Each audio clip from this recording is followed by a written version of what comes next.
occasion, I've been talking about about trees because there's always something interesting to say about trees at least once a year, and so I decided to make this a December tradition called the annual Christmas tree lecture. Now the title today. Can you zoom in on this? We're going to check I want to check to see if the camera operator is awake. Yes, great. Okay, so the title today is Trees, Forests, and Polyominoes. Now, I chose this title actually some months ago, and but then 2 weeks ago I decided completely to change what I'm going to talk about today. So actually, you might call this Trees, Forests, and Polyominoes 0, with Trees, Forests, and Polyominoes Part 1 coming up some other December.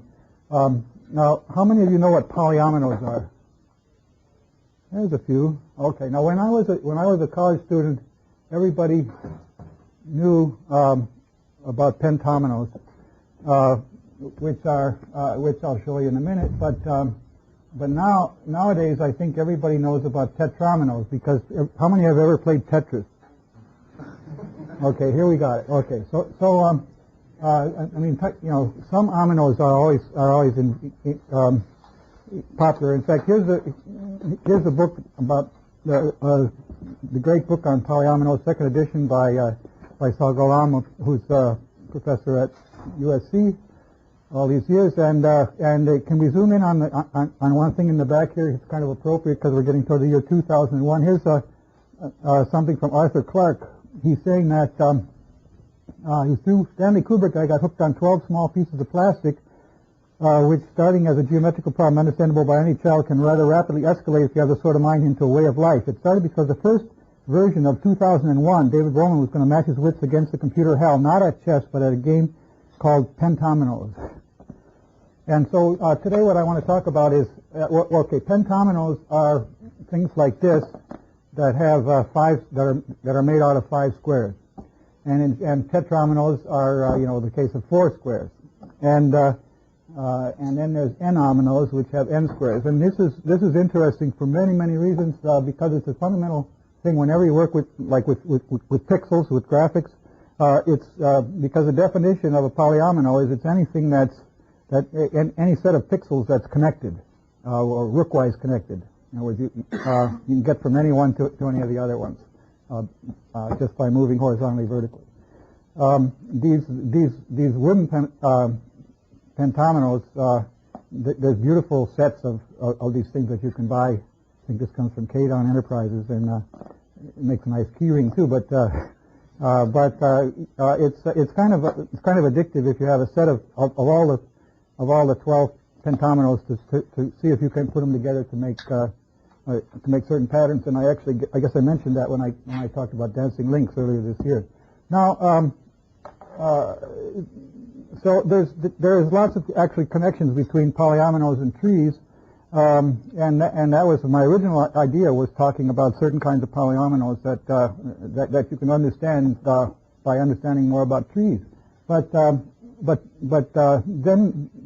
as I say, I changed the whole idea. What I'm going to talk about today is sort of more like what I did during Thanksgiving weekend, because on Thanksgiving weekend I started to write a program that would enumerate how many polyominoes there are, and I had an idea on that I thought would probably do it pretty fast, and so I looked on the web.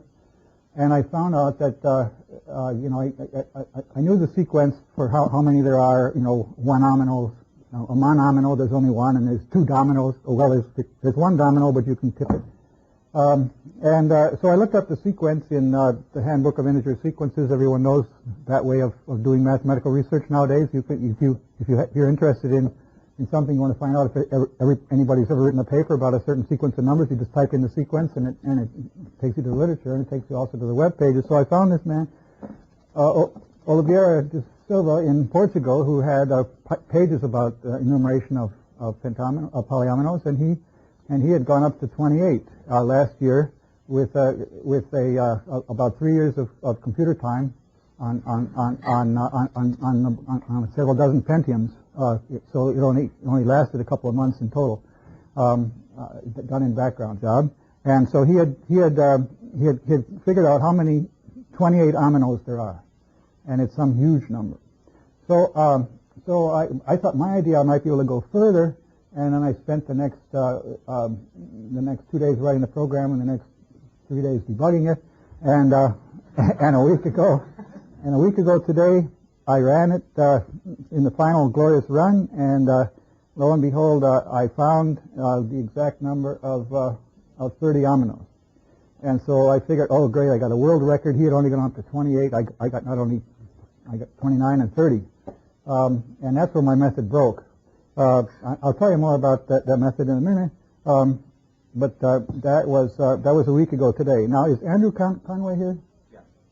Ah, great. I got to talk to you after. So then on Wednesday, I went to the library and looked up a paper by Andrew Conway, who had evaluated the 25 aminos 5 years ago. And I figured, okay, he's probably done, the same method, and it's just one of these things. But just to be complete, I'll look at his paper. Well, it turned out, he had lots of great ideas in that paper, kind of revolutionary new approach to the thing, and so not only that, but he had a method that where he could prove that his method was only taking, to get to n aminos, it would only take square root of 3 to the nth power in space and time. Well, my method empirically was running like 2 to the nth power. So his method had to be asymptotically better, and I had to program it. So my next idea was, so I spent all last Wednesday reading his paper very carefully. At midnight, I finished on his third. I decided, okay, today I'll talk about that. I'll talk about comparing his method to this other method that I had, and then we'll see. It's not immediately clear who's going to win when n is 30. I mean, asymptotically, great, but when you get up, but maybe it takes a while before his method would start to shine.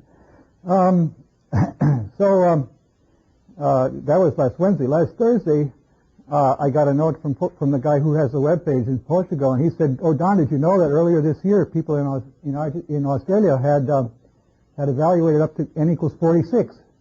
46 aminos. Oh my God! So this would mean that I had to go, 16 more steps at root 3. That would be, 3 to the 8th power more in space and time, and I already was using almost a gigabyte of memory. So they obviously had some more ideas too, and I'm going to be talking a little bit more about that as we go on. That's the background for today's lecture. I wanted to tell you today what the number of 47 aminos is, but that'll have to wait until tomorrow or Friday. I'm still working on the program. But now, Andrew, it's at your discretion whether you want to tell the people in Australia the secrets that I'm going to reveal today about how I'm going to try to beat their record. But anyway, they'll have a chance to go up again if I do beat their record. Okay. So anyway, it's an area that involves great mathematics and great computer programming in the same time, and it also has to do with trees. So I'm glad to be talking about it today. First of all, let's get started with simple things. Here are the tetraminos. If people play Tetris, you know that there are really only five different shapes. There's this shape, there's this L shape, and it's mirror image. There's this T shape, and there's this sort of a Z shape and a square. But then the mirror image actually makes a difference. And when you're playing Tetris, the thing moves around, so you actually have 19 different possible shapes. Now, this turns out to be mathematically the nicer problem, the one that has the more simplicity to its formulation. This is the number of ways you can have a connected component out of pixels. And then if you're actually making a game, you can say, well, I can turn the piece around, or I can rotate it, so then you don't have to make so many pieces. But in fact, mathematically, this is the sort of nicest from the theoretical point of view. And then you can also, if you want, find out how many of these have symmetry, and it's like this one. The L shape has 8 different ways to place it. This T shape has only 4 because it has reflective symmetry. This Z shape has only 4 because it has a rotational symmetry, 180-degree rotation.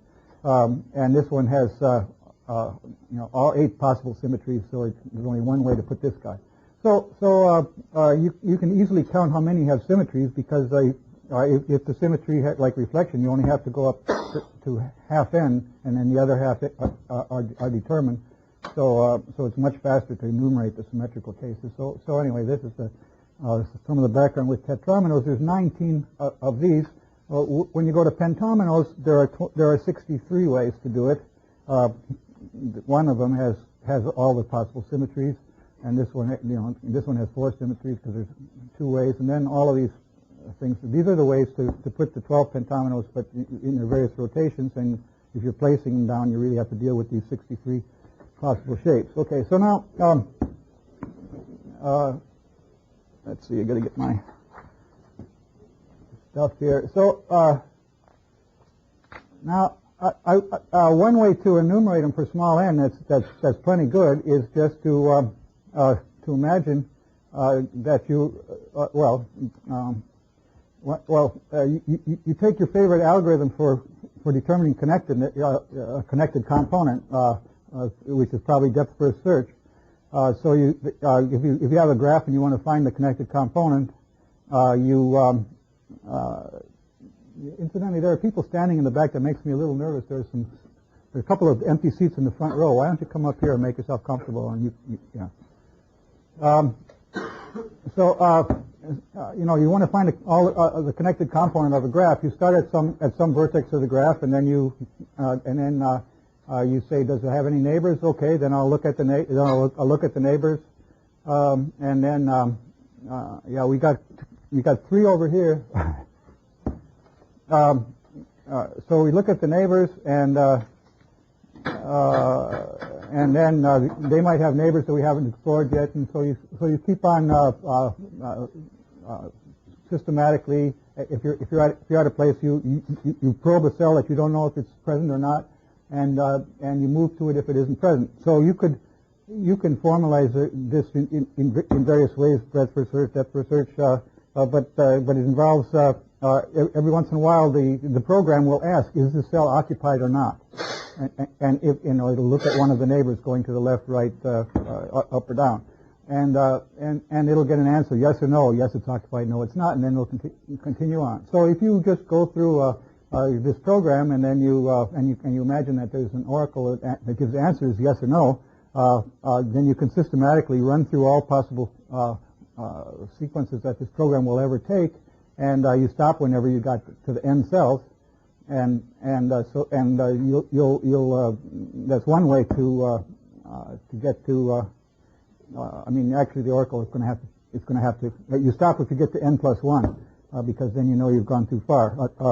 Or at the end, it's going to have to give you a lot of no answers in order to terminate. But anyway, that makes sure that you hit every one of these 63 things exactly once. However, that method is going to take you certainly as many steps as there are different anominoes. You're going to actually construct each one of these. If we're going to beat this method and get to these other cases where I think the number of 30 aminos was I didn't even bring the number with me, but it's so huge that it's much more than the number of machine cycles that I used to compute it. So certainly I had to have a method that wasn't going to be hitting every one of these guys, but instead I had to have some faster way that I could be doing many of them at once. And so I played around with ideas. In fact, I was inspired by a comment in the first paper it wasn't enumerating n aminos, but a similar thing where instead of using square cells, you use hexagonal cells. And a guy named Fred Lunnan was working with the Atlas computer in the 60s, and he's the first person to evaluate n aminos for large n. I think he got up to only 17 or 18, but that was large in those days. And the Atlas computer was considered a really giant machine in the 60s, used by the theoretical physicists in England. And there was a comment in his paper that when he enumerated these polyhexes, which are the things made out of hexagons instead of squares, there was a friend of his had checked all his results for the case n = 12 in one afternoon by hand without a computer. And this was some, but there was some 75,000 of them. So I figured there must be some way to do it. When I was swimming 2 weeks ago, I said, maybe I can do it like this. And so I was going to take a look at horizontal slices through an n-omino. And then I would say, if I know, I would build a slice by slice instead of cell by cell. Now, one interesting thing turned out to be true right away. That I found out that the number of possible slices of an n-omino, you take something with n cells and then you cut it horizontally and you look at what you got. The number turns out to be exactly Fibonacci. Well, I'll write it down. So horizontal slices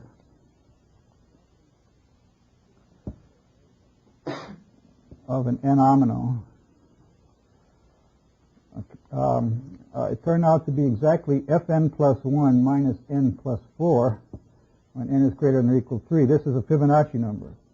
So the Fibonacci sequence came up as a number of possible things that could occur.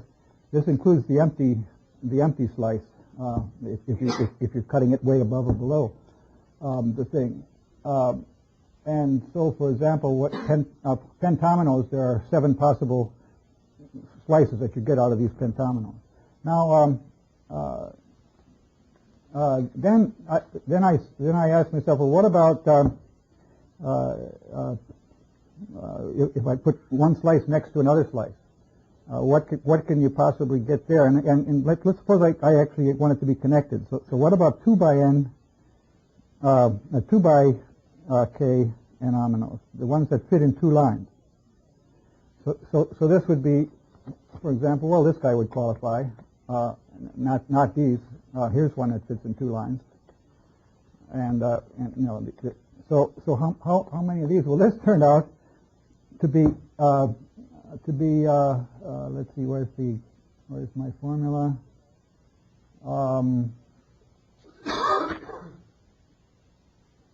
Okay, wait a minute. I gotta have it here. Number of fixed pentominoes. Here it is. Tn minus 2 plus Tn minus 1 plus Tn minus 2 minus 2 when n is greater than or equal to 2. Well, this is the Fibonacci sequence. Now the Fibonacci sequence is the sum of, the Fibonacci sequence Fn is Fn minus 1 plus Fn minus 2. So every number is the sum of the previous 2. The Fibonacci sequence is equal to the sum of the previous 3 guys. It's a terrible name, but anyway, that's what you call it. And we start out in such a way that the sequence starts actually 1, 2, 4, 7. So at the very beginning, we have to start out with 1, 2, 4, and then we get 7, 13, and then 3 of these is 24, and then 44, and so on. And as I say, if you want to look up the Handbook of Integer Sequences on the web, it'll tell you everybody who's ever written about the Fibonacci numbers. Now the Fibonacci numbers are the number of binary sequences where you never have 3 ones in a row. So all sequences of zeros and ones where you're not allowed to have 3 ones in a row, and this is the Fibonacci number. Well, it turns out that you can make a nice one-to-one correspondence between all such sequences of zeros and ones with no 3 ones in a row, enumerated by Tn minus 1 and Tn minus 2. You can make a one-to-one correspondence between that and all the 2 by k n-ominoes. That's kind of a beautiful way to map this into another. So that was one evening's pleasant recreation. But I could see that this is growing. These numbers is growing like 1.6 to the n Fibonacci, and the Fibonacci numbers are growing. I forget what it is, 1.8 to the n, something like that. So anyway, we're getting polynomial growth. But what about the number of animals, of polyominoes? A lot of different notations for it, and Andrew uses a sub n, but I'm going to use David Klarner's favorite notation, T of n, and this is sort of asymptotic to 4.06 to the n divided by n times some constant. And so it's not growing as fast as 4 to the n, which is any program that would actually construct all of the n-ominoes would have to go through this many cases. But it's still, this is sort of a number of ways to combine slices, and still I was even assuming connectivity. So then I found out it was very difficult to determine if I had one of these slices, how many more steps it would take to connect them all together. This was sort of the minimum if I did it in one step. These are the kind of things I was thinking about when I thought I had a great idea, and that was to look at diagonal slices instead of horizontal slices. So I was going to cut through my N-ominoes diagonally. So now let's take a look at this picture here. Can you zoom in on this? Now this is a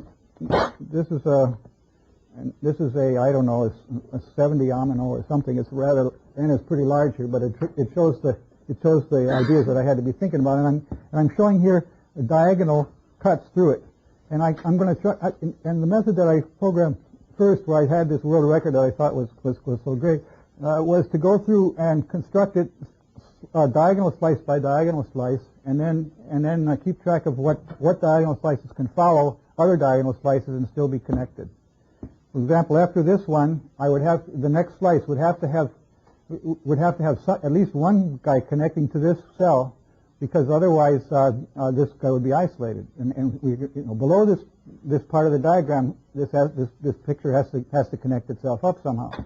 So I know that there aren't too many successes here. On the next level, however, I might bring in some new people from the nether territories from the left and right and put some in the middle. But anyway, minimum I need two more cells at the next level, and here's one thing I could do. And then I could, that guy could be followed by another one similarly, and then that was maybe going this way. Now here all of a sudden some new people come into here's one at the left, see coming in, and so we can imagine, but I can imagine growing this thing by slices, and the beauty of it, from my point of view, from the diagonal slices, was that it wasn't hard to figure out what I'd have to do below this, the minimum number of extra cells I need to make a polyomino out of this. Because, well, you see, these guys are already connected here at the left. On the right, you have to look close. You see that this is gray and this is gray. So all I would have to do is connect to this guy and to this guy. So that would be 1, 2, 3 cells. With 3 more cells, I can make this into a polyomino, something that's connected. But if I was enumerating something, suppose this is n equals, I don't know, I don't know how many cells there are here, but let's say that it's 27, then I could still make 30 out of this. But if it's 28, there's no hope. I can discard this and not go any further. So I don't have to consider too many slices after a while. But anyway, this is the idea. Now this diagram happens to be most interesting at this point where I have quite a few different components that are going to have to be connected. And but if I wanted to get a local view of it, what is the information that I need to know at a particular diagonal slice about the top? That retains all the interesting state. The actual details of what goes above that slice are unimportant. All I need to know is sort of the boundary condition here at the slice, and then all of these other cases will be lumped together. So this way, I'll be able to any other N-omino that starts out with the same information before the slice, I can consider that all only once after I go after I go from here, and so the kind of information that you need to know is how many cells are there on the diagonal above it, the total number that you've had so far, and then you want to know also which of these cells on the diagonal are connected to other ones. So my first idea was to encode that, and this interesting one that I showed you before, I encoded it in this way. I encoded that diagonal slice as 102000103. Okay, let me write it down larger here. 102 001, 03, 0014, 05, 446, sub 54. And the sub 54 just meant that there were 54 cells altogether, not on the diagonal and above it. So that was the state of the process up to that diagonal point. Now here's where we get a first connection to trees. You see, the ones mean this is connected component number 1, and 2 is connected component number 2, connected component number 3, 4, 5, and 6. There were six different. All the diagonals. This guy number 1 here was connected to this guy over here, to this one and this one, right? But these aren't connected to each other. So I don't remember exactly which slice I've got here, because that would have it doesn't perfectly match here. 102, 001, 03, maybe it's a typo. 1, 4. Okay, yeah, 1, 4. Okay, that it checks out. And this is 4, and this is 05. This is 5 here. 4, 4. So this 4 and this 4 is matched to this 4. Now, in general, then what this means is I have some above the diagonal. These guys are connected. The 2 is connected to something, but that never reaches anything else. These 4s are connected, and the 5s are connected to something, and the 6s. But this is sort of the connectivity picture above it. And well, this looks a little bit like a forest. I mean, the basic principle is anyway that you can't have crossover. I can't have anything where these two guys are connected and these two guys are connected. I hope you see why that is. This rook-wise connectivity. There's no way to once I have a path from here to here. There's no way there's no way to get through a bunch of cells without connecting to them yourself. It's not true if you look at at connectivity by diagonal neighbors. There I can have a path going this way and another path coming through this way, and you can have crossover. But in the polyomino case, you can't have crossover. So it has to form this hierarchical structure, this nested structure, and that's what trees really represent. And I counted how many. Suppose I had 1, 2, 3, 4, 5, 6, 7, 8, 9, 10 cells on the diagonal. I said, well, how many different connectivity patterns are there with 10 cells on a diagonal? It turned out to be exactly the number of forests with 10 on 10 elements.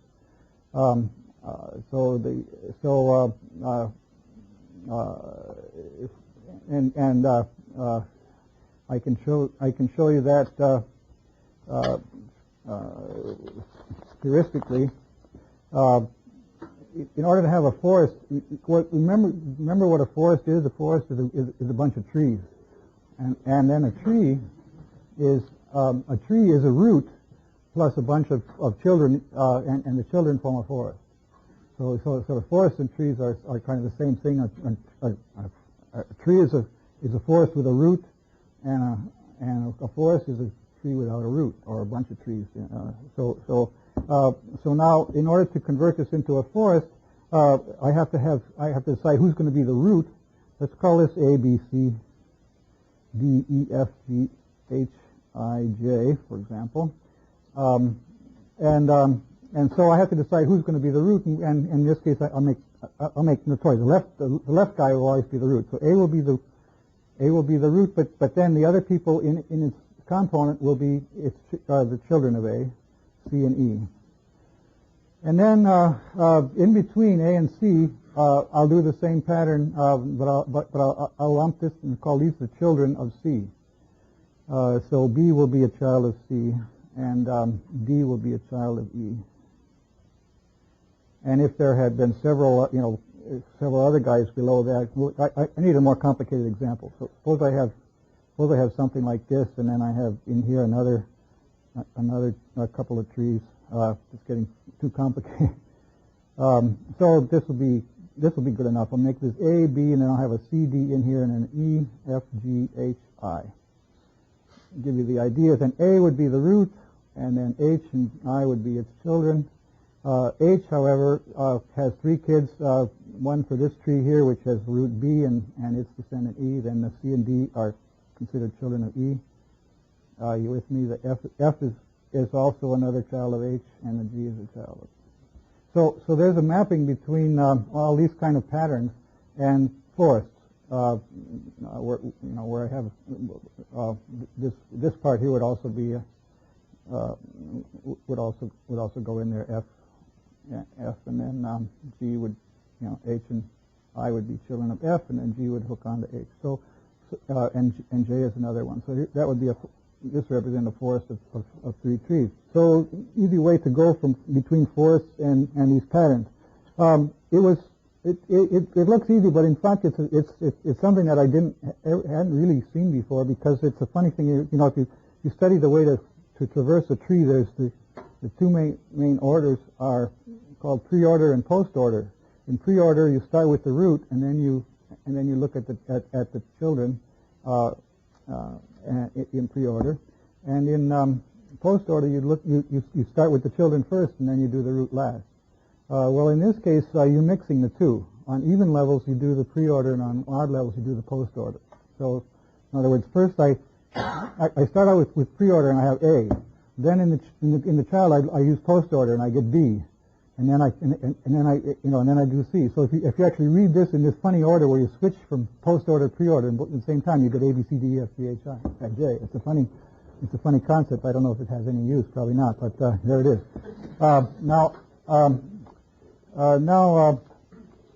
I wrote my program with these slices, and here's an example of what happens when you confine it to pentominoes, to the case of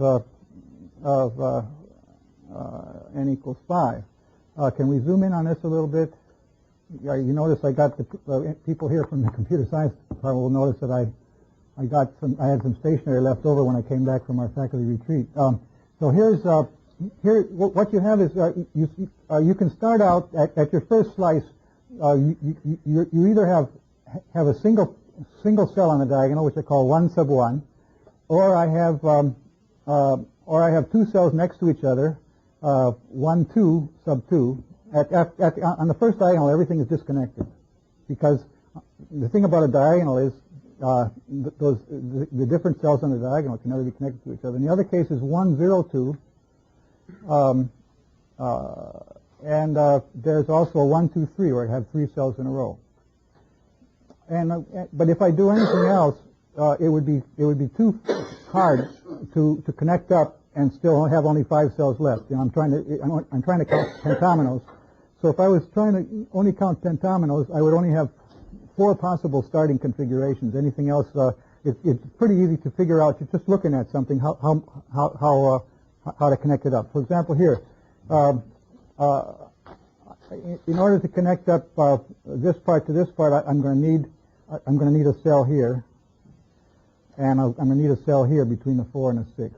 Now, the 4s are already connected to each other, but I got to get the 5 in there somehow. I have 2 choices. I can either connect the 5 to this 4, in which case I have to it'd take me 3 steps. So I'd have to put a cell here, here, and here, or I can hook to this 4, which only is 1 step. That looks better, so I'll put 1 there. Now, in order to get the 2s with the 1s, I can hook this 2 to this 1 or to this 1, but it's faster to go here, so I need 3 cells to connect that up. And then to get this 3, I would hook it to this 1, so I need 3 there. So 1, 2, 3, 4, 5, 6, 7, 8, 9. I think 9 more cells I can make a polyomino out of this. And so for each configuration like this, it's quite easy to determine the minimum number of things to connect it up, and if that exceeds the target that you're shooting for, 54 plus 9 is 63. If I was only working for 60 aminos, I would throw this out. And it starts right at the very beginning. There was only 4 possibilities that would get me going, because anything else would need more to connect up. Now, after I start out with a 1 sub 1, then I have various things that's at the first diagonal. Then the next slice could be another 1. But I would have two by then, or I could add another I could follow this slice by a 1, 2 sub 3, adding 2 more cells, so I have 3 by this time. And I drew 2 arcs between this because there are 2 ways to do that. I mean, if you start out with a 1 on a diagonal, then you know, there are 2 ways to put I could put it here, or I could put it here. So these are 2 ways to go from 1. You know, starting with a 1, 1. This is a 1, 2 sub 3 in both cases. This diagonal, these are parts of different components, and they both have 3 cells in them. So there were 2 ways to go there, and so that's 2 arcs I drew here. And I can also go from a 1, 1 up here to a 1, 1 sub 3. That would be if I took this guy, and then I put these 2 cells on. Then these would both be connected to each other, so it'd be a 1, 1 type of situation called 1, 1 sub 3. So this little graph here shows all the possible ways there are to go through with never getting into a state that'll be bigger than pentominoes. And so if you follow how many ways are there through this diagram until the end, you know, how many roots are there through the diagram? It's 63. That's the number of the number of possible ways to do it.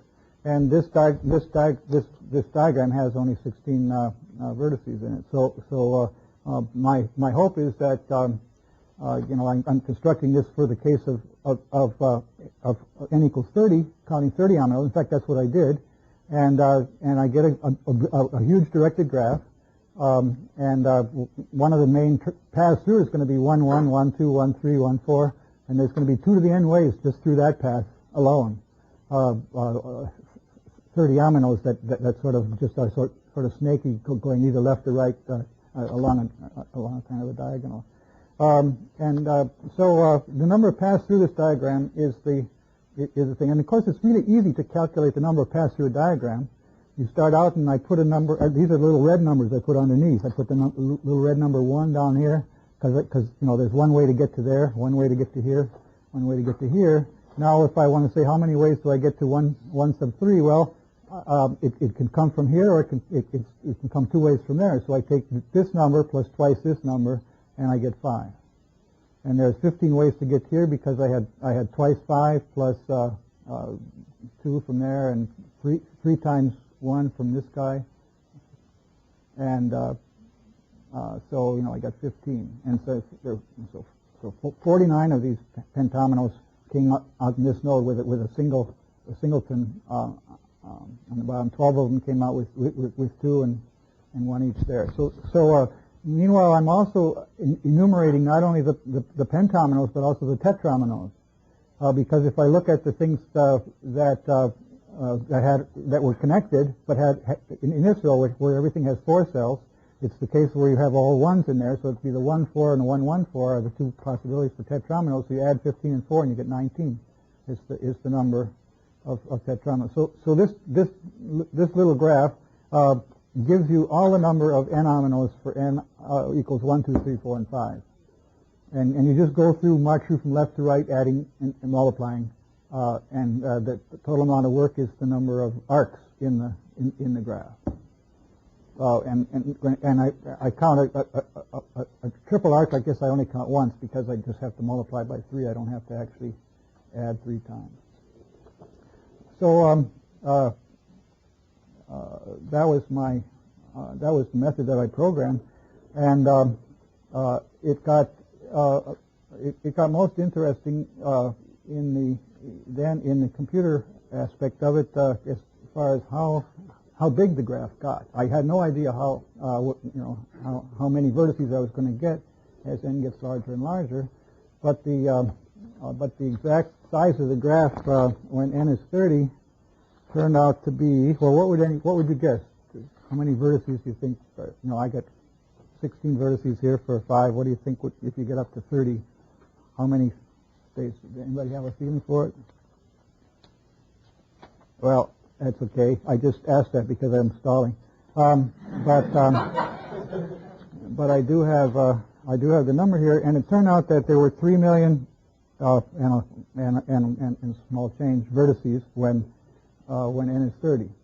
It's not too bad. That's only like 2 to the 21st power.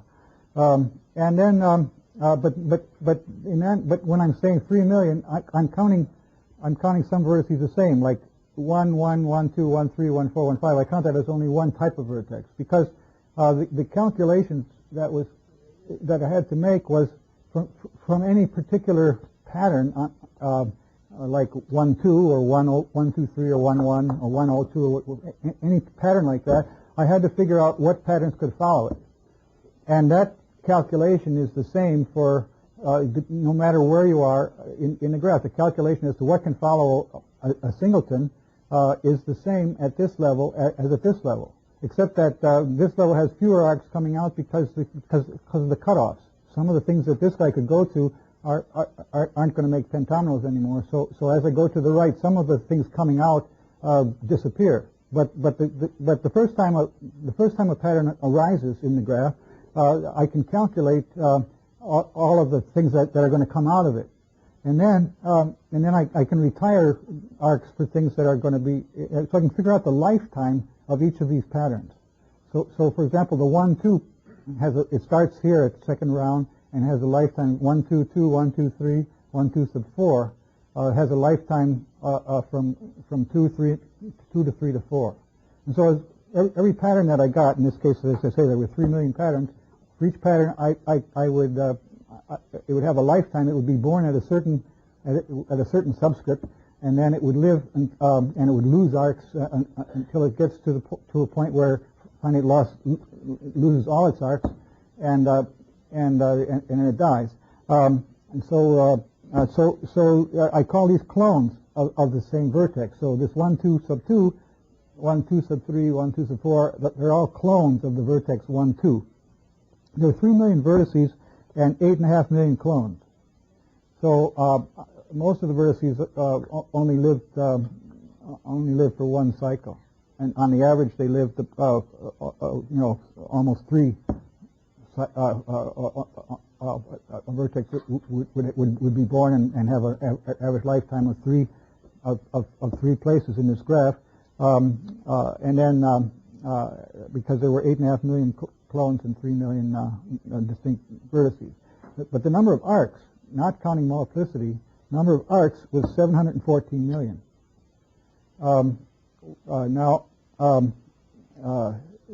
That means that when I have a vertex, the first time it has a whole bunch of arcs coming out of it, and then it lives for several generations, and those same arcs are going to come out later, but some of them will disappear.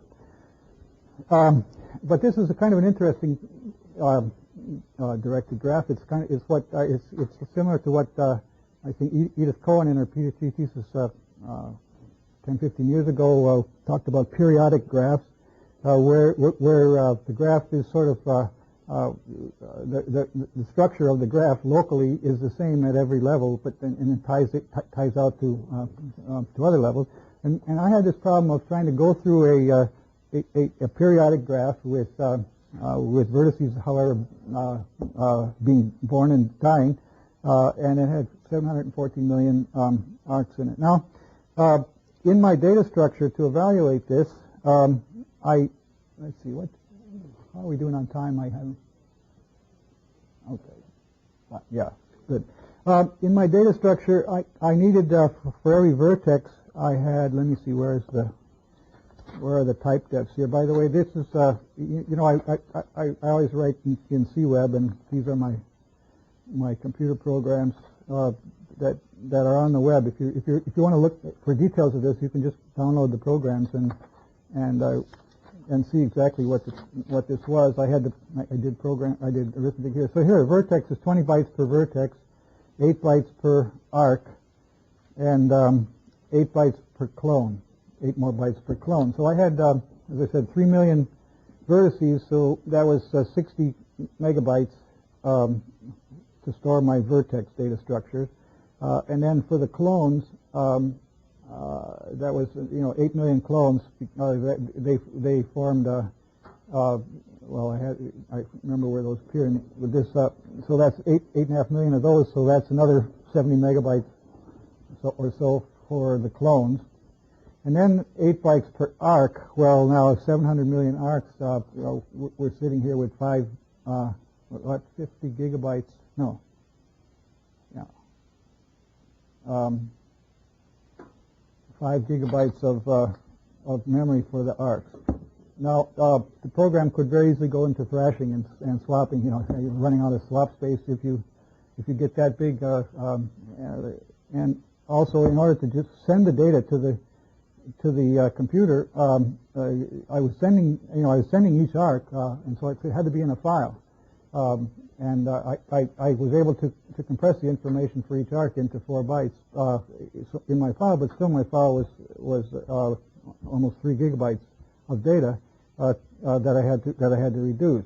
And that's when I found out that Linux can only handle 2 to the 31 minus 1 is the largest file you can write in Linux. So I had to break it into many files and read one file at a time.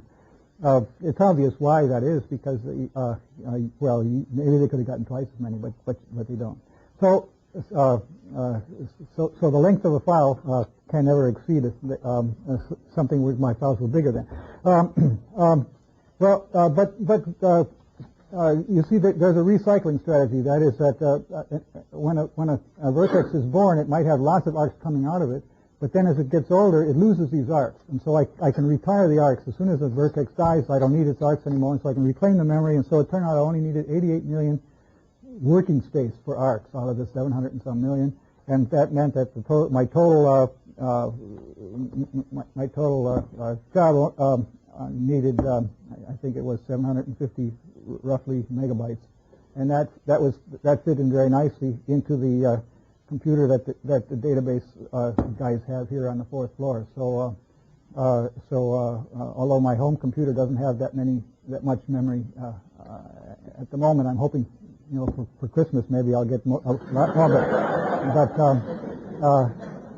Anyway, so I brought it to Stanford and ran the final run a week ago today, and I got the answer. And I thought, great, I've set a world record.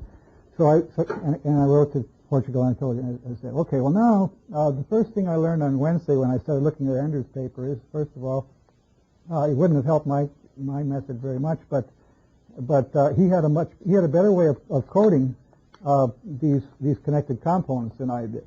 And it is another connection with trees, and so I want to show you that. Instead of saying 1 for the first component, 2 for the second, and 3 for the third, and so on, you can take advantage of the fact that it's a tree, and so he encodes this with sort of a parenthesized structure. So the ones, he calls them parentheses, but the middle one, let's call it a dash. And then the 2 would be let's just use the number 1 for an isolated thing. I'll write out the code here, and then you get the idea. This will be a left parenthesis for the 4, and then a dash and a right parenthesis and a 5. And I can put the zeros in here. So I have a 5-letter alphabet now. What happened? Yeah. And here's another 1. I have a 5-letter alphabet to encode the diagonal slices. So instead of needing, I actually needed 4 bits. I could get as many as 15 components. So I needed 4 bits for that. This only needs 3 bits. So I could have packed my representations of all these slices into a smaller number of bits. In fact, I only need, to get n bits, I only need 5 to the n. Numbers up to size 5 to the n, and it's sort of a base 5 system. And you see, but in other words, let's just take a more complicated pattern where I might have, this guy comes down in several places, and then in here there's 2 and another one nested in here, let's say, and 2 separate guys here. Well, I could call this left parenthesis dash dash right parenthesis, and then here would be a left right, and here would be a left right and another, and sort of a 1 in the middle here, and these 2 are separate guys. So you see, this is a nice kind of an algebraic notation. Where usually when we talk about parenthesized formulas, we say that well, I guess John McCarthy just left, but in Lisp notation we would only use parentheses, right? But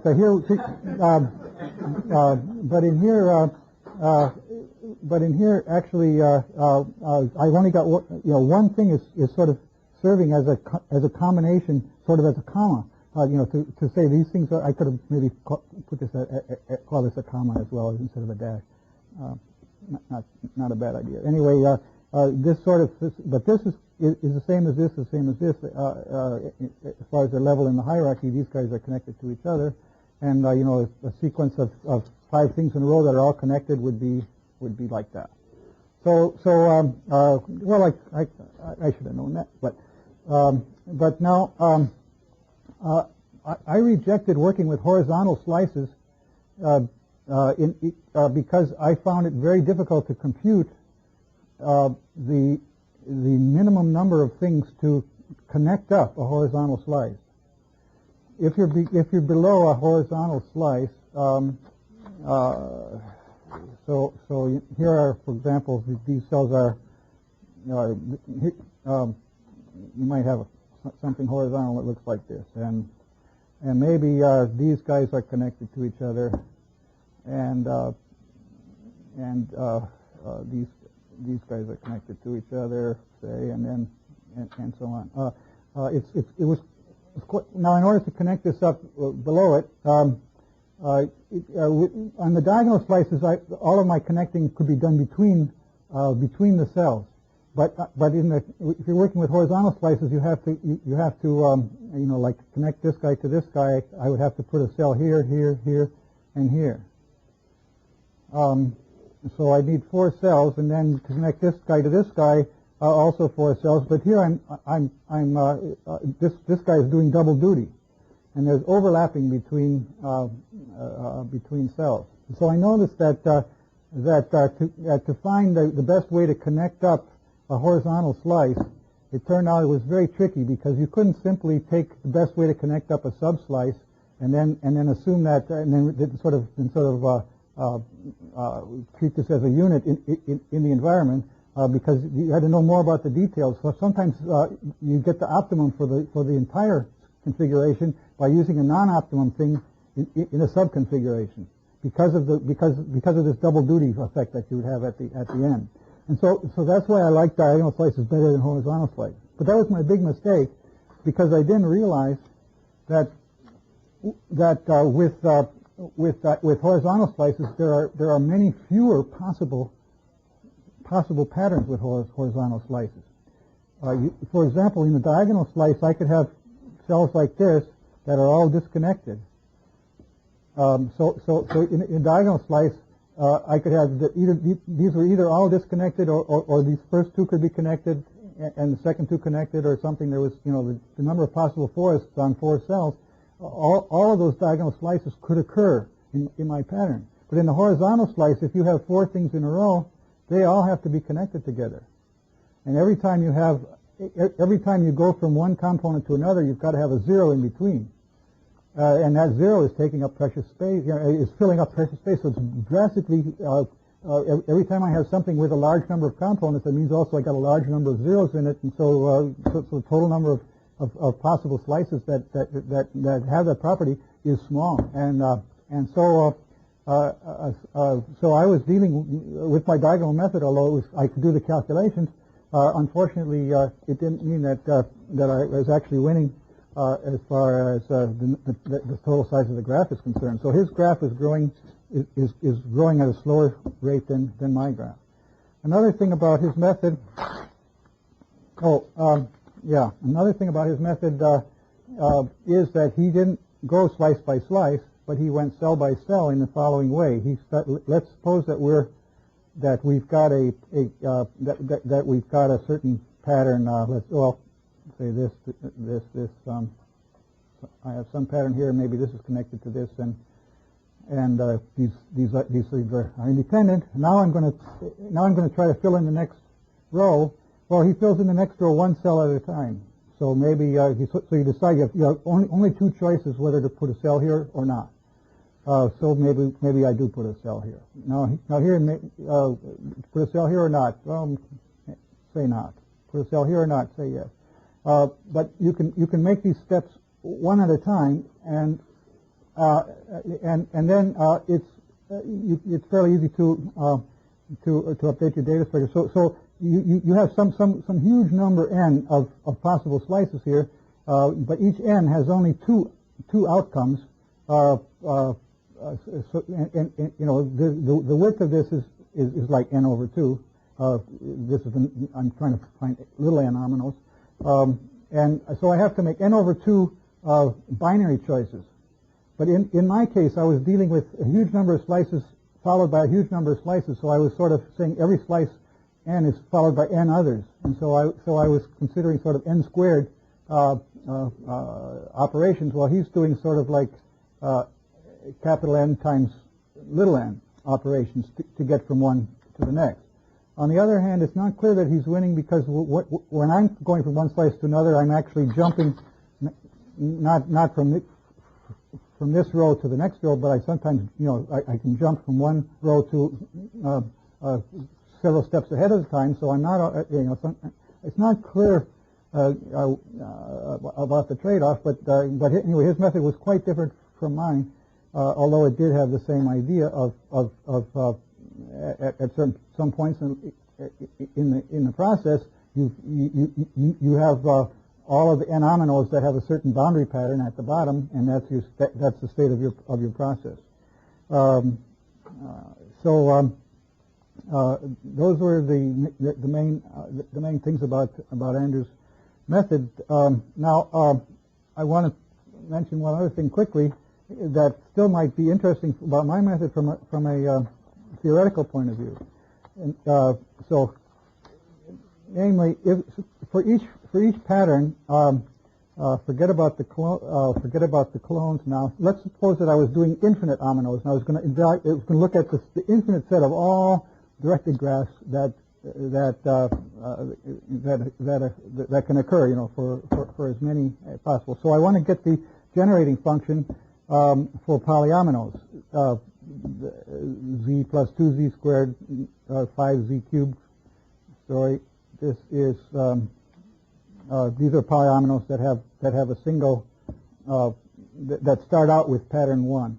That start out the first diagonal has a single cell on it, and then there's for each pattern, like in my 102 patterns, these would be all the polyominoes that start out with a particular partial patterns that are built on them. So I can think of this infinite sequence of G sub alpha being for every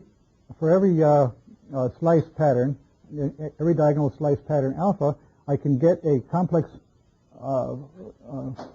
function G sub alpha that actually satisfies a very simple set of linear equations, namely G sub alpha is z to the m. It's the m is the number of slices, the cells in slice alpha, number of non-zeros, and then delta alpha says that there's only one component or not, and then C alpha beta is the number of ways to go between slice alpha and slice beta. And this system of this infinite system of linear equations connects these complex functions. And it might be that this system of linear equations is sort of diagonally dominant. You know, that there's some way to say that we can use the proper Hilbert space techniques to figure out the dominant eigenvalue of this system, and by calculation, and get rigorous bounds. And so I wrote this letter to Professor De Bruyn last week, asking for his help in this and see if he can figure out the thing, because it turns out that the latest report from Australia that I got from Professor Gutman yesterday, or in some letters that I've had with him, saying that this the number of polyominoes seems to be growing as c times theta to the n over n times 1 plus d1 over n plus D2 over n to the 3 halves plus D3 n to the n squared and so on. Empirically, it looks like it's having this form of growth, which is much different than the earlier conjectures, which were putting an n to the 3 7/8 here or something. But the fact that it's looking like this empirically is good news from the point of view that probably there's going to be some mathematical way to actually figure out what this constant theta is here. It seems empirically to be 4.062 something or other. I think we've got about 5 more places here. Some of you came to my lecture earlier this year where I calculated a constant to 40 decimals. I'll never know this constant in my lifetime to more than 7 or 8 decimals, I'm sure. And this is only empirical. Nobody's even ever proved rigorously that this constant is less than 4.6 or more than 3.92. But empirically, it seems that we can get a pretty good guess at it. But the data looks like this. It looks like there's going to be a radius of 1 over theta will be the radius of convergence of all of these generating functions, d sub alpha, as functions of complex numbers. And so there's some hope for a mathematical attack on it based on this diagonal slices, because the diagonal slices have much simpler properties than the horizontal slices. Computationally, however, the horizontal slices are winning, and now I got the last few minutes. I wanted to tell you, I'm going to tell you why is it that they were able to go up to 46 instead, after all. So that's what I learned about last Thursday, and I've been programming all weekend. The method, I figured out a way to determine how to connect up any pattern of horizontal slices, and it's a very complicated algorithm. I don't, but it was key to this new method that they have, and so their new method is sort of combining one of the things that I had in my diagonal slices with Andrew's idea of horizontal slices, but the I don't have time to go into the details, but it turned out that I was able to use the theory of min plus arithmetic. In matrix, the normal idea of a matrix product is that Cij is the sum of over k of aik bkj. Can't read that, but instead I'm taking Cij is equal to the minimum over k of aik plus bkj, and this min plus matrix arithmetic actually arises when you're studying shortest path problems and other problems, and it has lots of nice properties similar to ordinary matrix multiplication. And using this on 2x2 matrices, it wasn't too hard to figure out the connectivity problem, the minimum number of cells to connect up a given horizontal slice with a given forest pattern out there. Now, the new method is based on the following rather simple idea. Instead of just enumerating n-ominoes that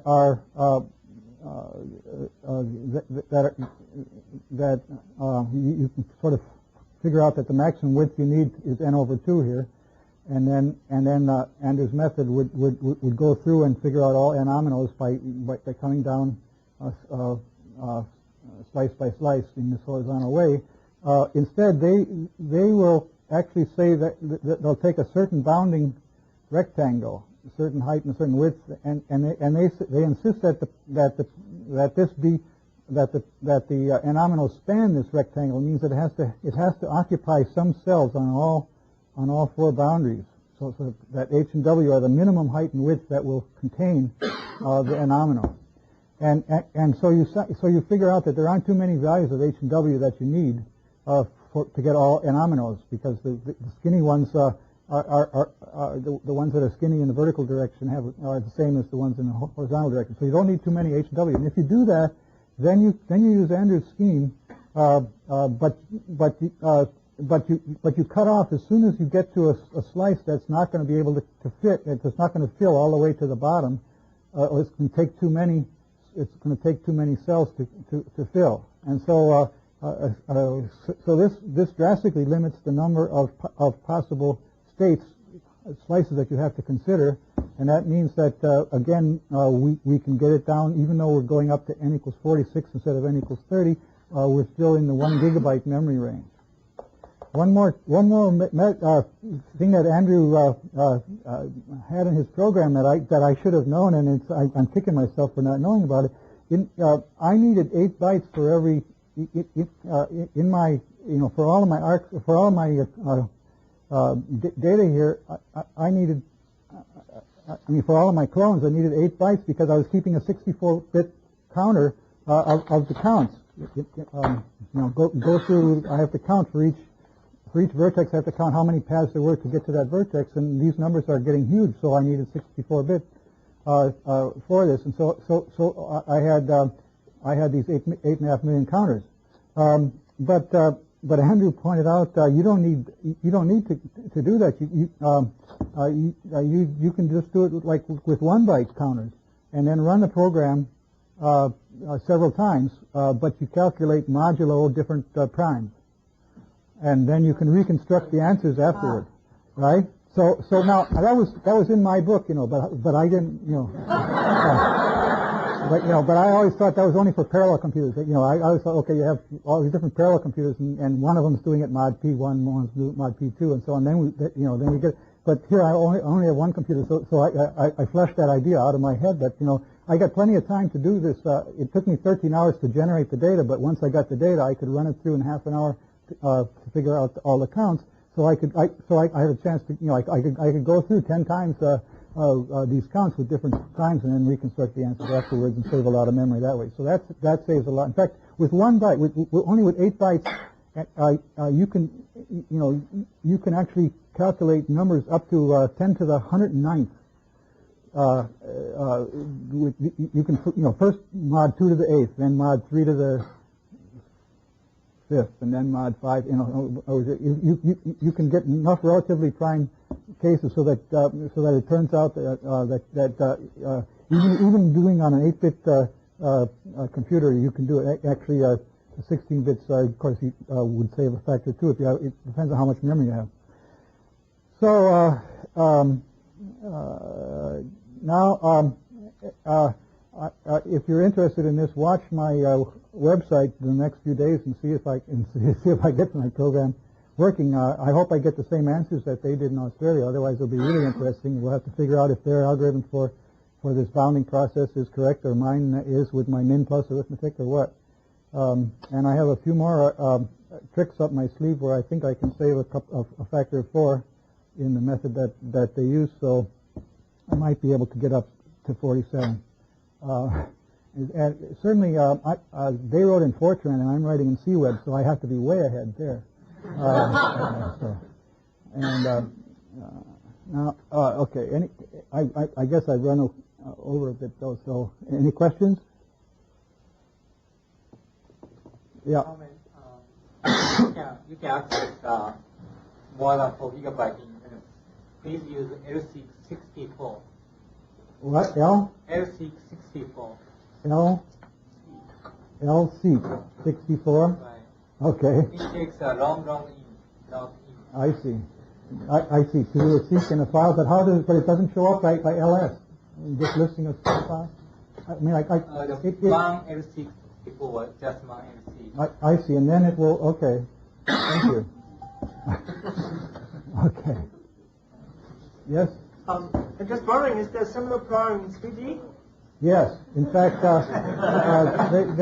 in 3 dimensions. Now, here, for example, these are 3-dimensional, but they turn out that this comes from a set of 12, which are only the 2-dimensional cases. But how many?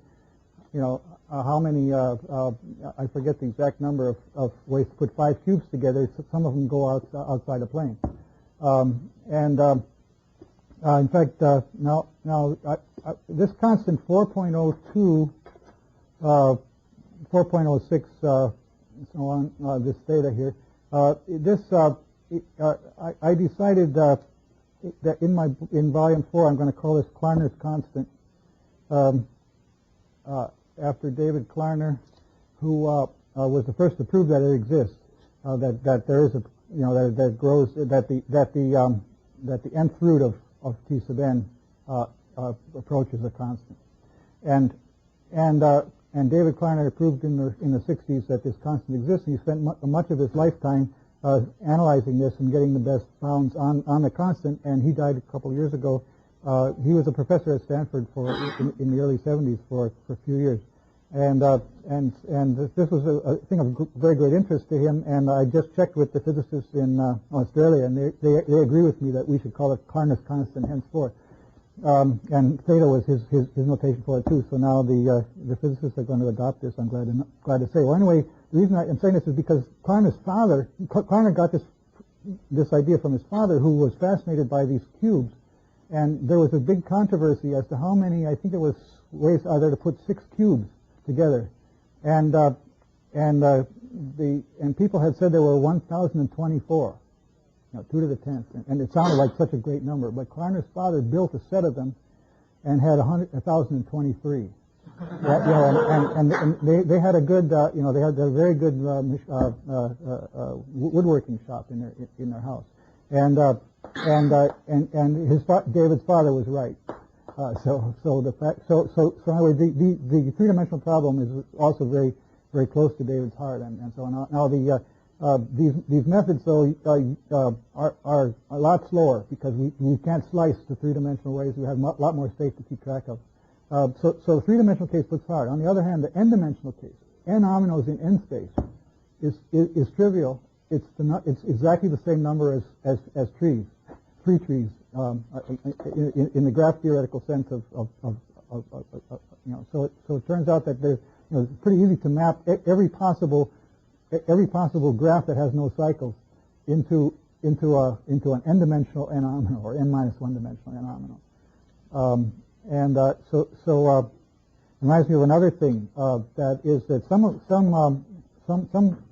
planar polyominoes are also trees, in the sense that between any 2 cells there's only one path from one cell to another. You look at the pentominoes, and some of them are trees. This is a tree.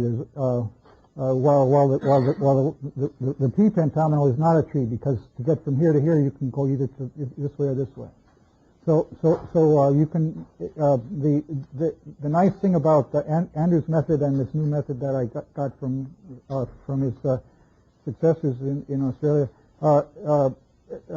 gives you the number of tree polyominoes almost for free, because it's a subset of the number of slice movements that you can make.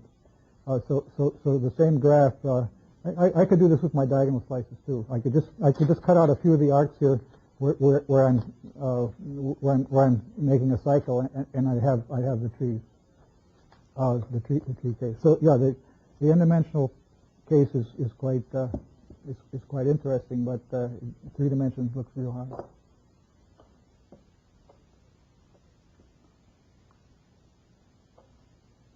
Possible to do this hierarchically. So if you want to compute an n-omino, you ask how many ways can I put an n-half?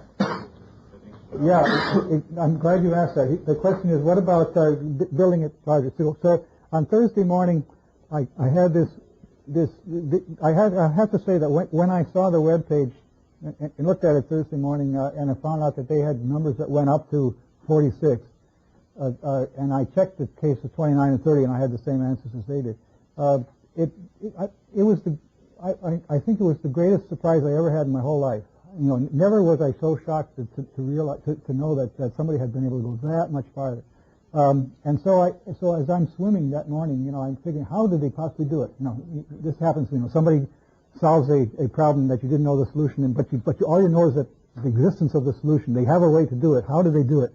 And so you figure, and then you say, oh, of course they did this. And so sometimes that's a good way to do research. If somebody comes to you and said they've just proved the Riemann hypothesis, and then you say, oh, of course. Why didn't I think of that?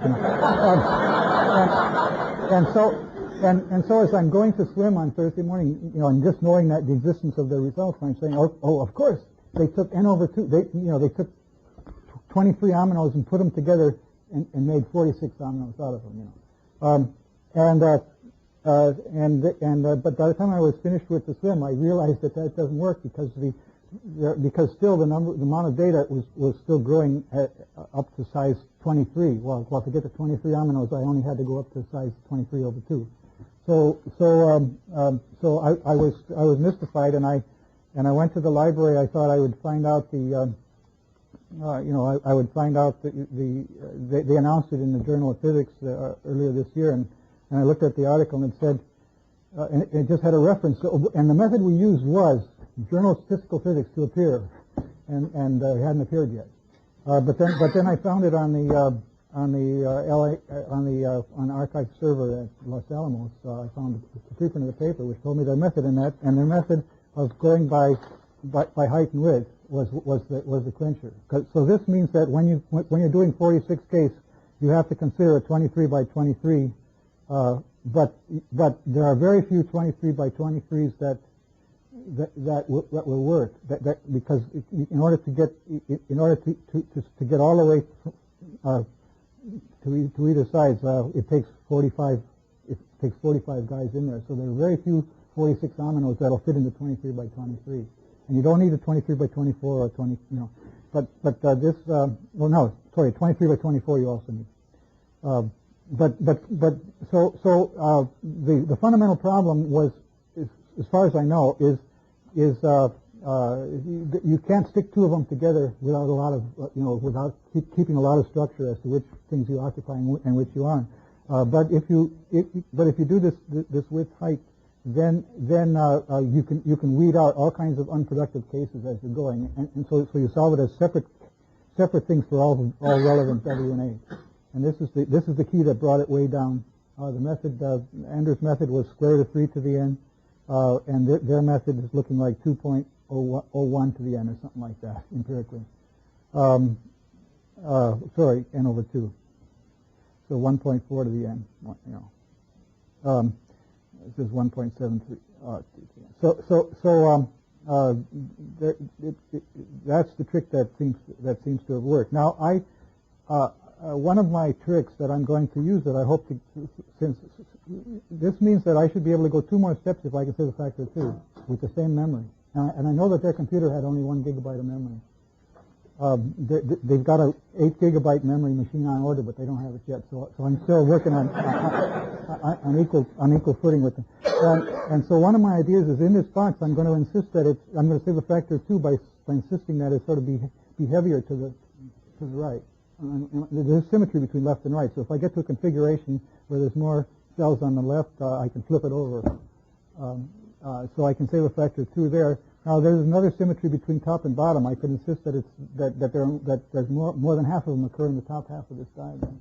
I don't know if that program seems really very hard to write, so I'm not going to write that. But anyone in the audience wants to do that, then you can set another record, save another factor 2, so you go up, take my program and generate. Now another thing, that there's the case of holes when you get up as far as n equals 7, you reach 7 aminos that look like this, but there's a hole in the middle of it. And so some people say, well, this shouldn't, this isn't really nice. We like the white space to be connected as well as the black space.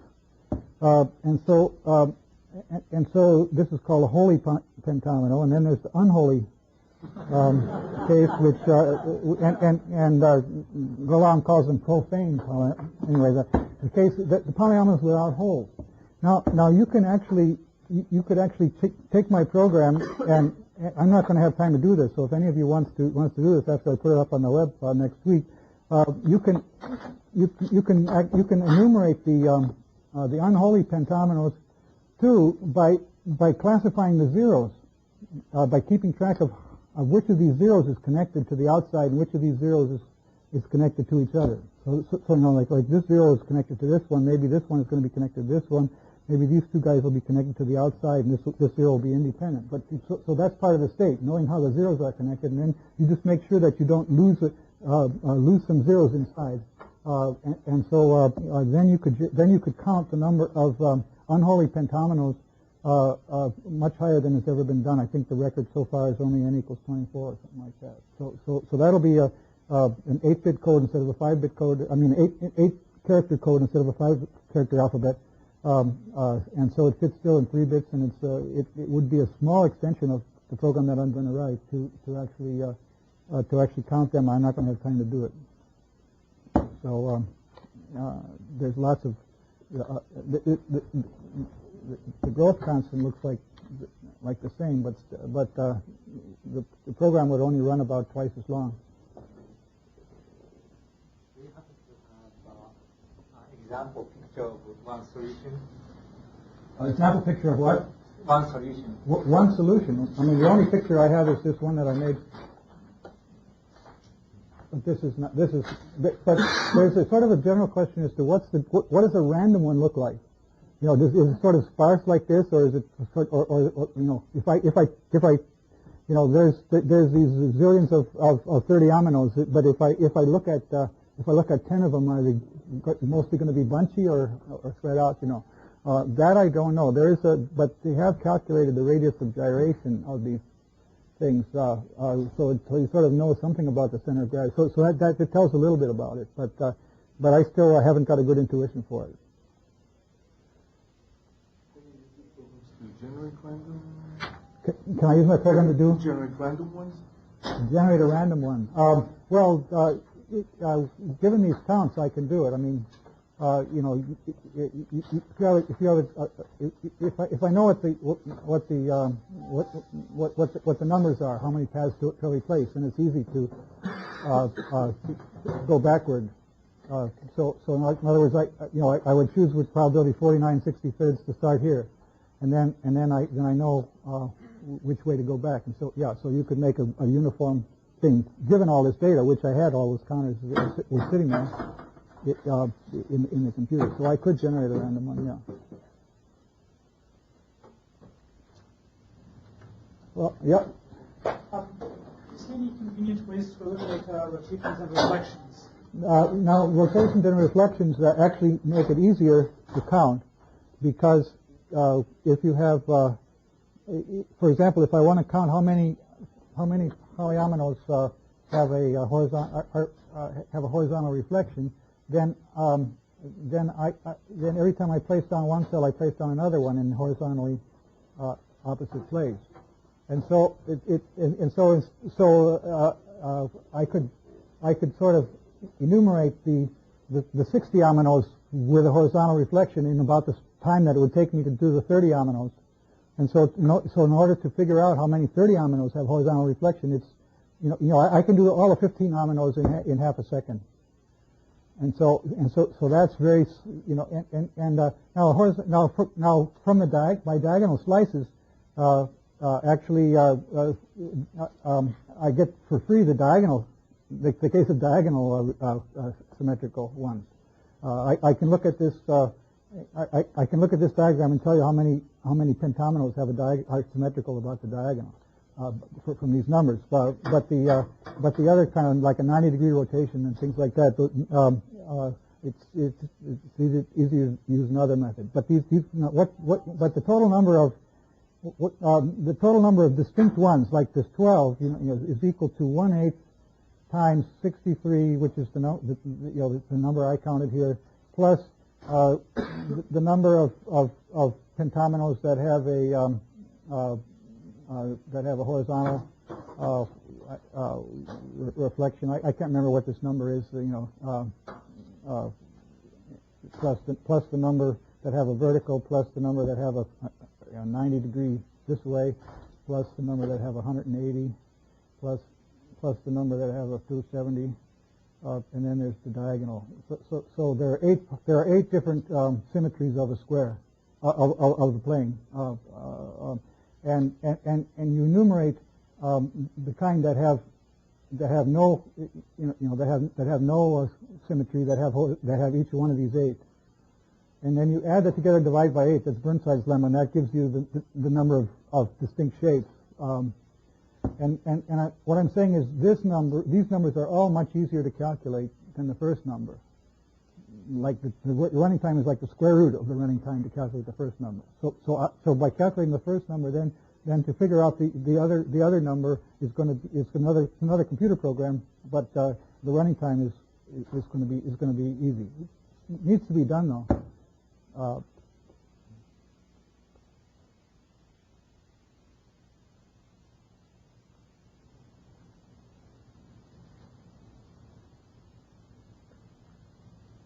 Okay. Well, Merry Christmas to all.